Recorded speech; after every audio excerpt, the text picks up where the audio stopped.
Sekarang sudah makin meningkat Bayo. Akhir-akhir ini pengguna knalpot bising, baik itu roda 2, roda 4, itu sering dilakukan oleh pengguna jalan dan sering terjadi. Silakan. Untuk masalah knalpot sudah berulang-ulang kali kami Ya. sering melakukan himbauan, sosialisasi, flyer, kemudian pamflet, dan sudah kami sebar di mana-mana tempat itu pasti ada. Terkait dengan knalpot, bahkan tahun lalu kan kita sudah sempat ada program Zero, knalpot brong atau knalpot bogar, knalpot racing. Tapi memang ya masyarakat begitu, nggak pernah istilahnya mau ada efek jerah kalau mungkin tidak ada penindakan yang sifatnya ya lebih persuasif yang kita lakukan. Nah sekarang kami informasikan bahwa tadi juga baru kami selesai rapat dengan Pak Direktur, kami sudah menekankan kembali kepada jajaran khususnya para Kasat Lantas untuk penertiban kendaraan-kendaraan. Kalau memang didapati kendaraan yang tidak sesuai dengan standar, karena ini menyangkut SNI juga, knalpot SNI, Standar Nasional Indonesia. Jadi knalpot yang sudah dikeluarkan oleh pabrik itu jangan diganti-ganti lagi. Dan baiknya itu kendaraan itu memang sesuai dengan standar supaya masyarakat juga ada ketenangan, nyaman. Jangan sampai nanti kita hadir di tengah-tengah masyarakat kita bikin suasana jadi runyam. Kita tahu tahun kemarin pernah terjadi gejolak di masyarakat, bahkan sampai terjadi tawuran, itu cuma hanya gara-gara knalpot. Nah, dalam Undang-Undang Lalu Lintas nomor 22 tahun 2009 itu diamanatkan di pasal 285 sama junto pasal 106 bahwa kendaraan yang tidak sesuai dengan spesifikasi itu ada ancaman hukumannya. Berapa lama atau mungkin Itu ancamannya ancaman seperti apa? Ancaman hukumannya kurungan 1 bulan. 1 bulan ya. Kurungan 1 bulan, kemudian denda itu 250.000. Tapi kita berharap masyarakat bukan karena denda dengan ancaman hukuman, tapi tentunya kesadaran supaya kita hidup nyaman di tengah-tengah masyarakat, kita hidup berdampingan dengan orang lain, tentunya kita harus memberikan kenyamanan. Oke, Pak Roy, mereka gampang mendapatkan knalpot bising ini karena ini dijual. Kalau menyangkut masalah knalpot dijual itu pisau, parang dijual, tapi penggunaan dan peruntukannya itu jelas. Kalau memang pisau diperuntukkan hanya untuk motong daging dan lain sebagainya, dipakai untuk itu. Knalpot juga begitu. Knalpot kan diperuntukkan, yang knalpot itu digunakan pada saat kita memasuki arena-arena tertentu. Mungkin kita ikut cross, kita mau ikut road race, kita mau ikut drag bike.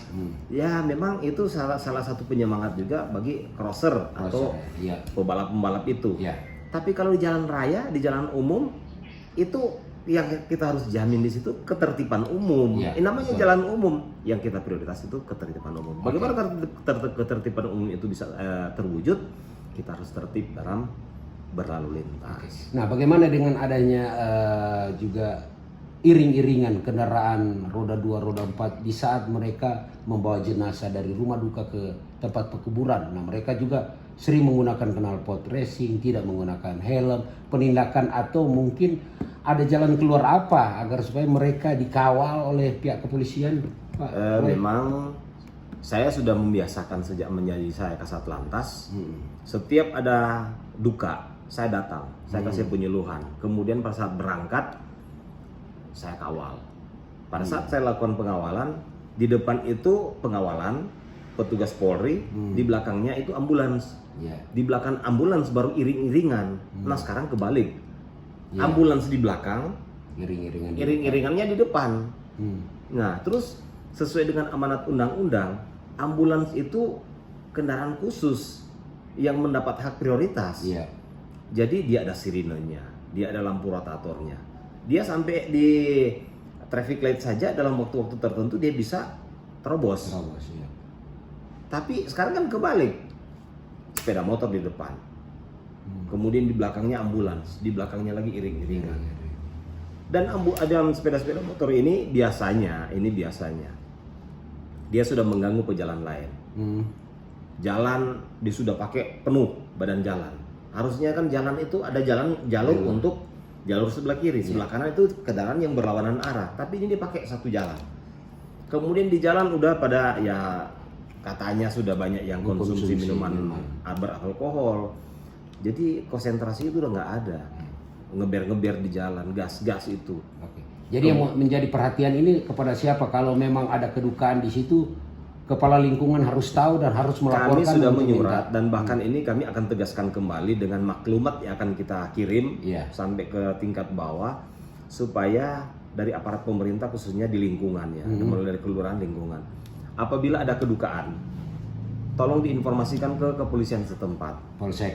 Ke Polsek atau ke Polres juga boleh, langsung ke lalu lintas juga boleh, supaya nanti dari situ langsung antisipasi untuk pengamanannya. Iya. Sehingga pada saat nanti berangkat diawali dengan sosialisasi, edukasi, kemudian pada saat akan jalan akan diatur. Iya. Yang di depan itu siapa, kemudian siapa. Jangan kebalik. Ya. Yang harusnya di depan ambulans kok yang jadi di depan itu iring-iringan kendaraan. Itu nggak boleh. Oke. Ada harapan kepada masyarakat pengguna jalan raya khususnya. Ya harapan dengan kejadian yang sudah beberapa kali terjadi ini menjadi pembelajaran. Kemudian ke depan mulai sekarang kita robah. Ya. Kita tertib dalam berlalu lintas. Dengan kita tertib dalam berlalu lintas tentunya kita akan selamat. Selamat bukan hanya pengendara dan pengemudi kendaraan bermotor, tapi selamat dalam kita berkomunikasi. Betul. Karena komunikasi kita itu akan membawa kita itu untuk hidup damai dan berdampingan yang baik. Oke, itu saja. Terima kasih Pak Roy. Oke, makasih.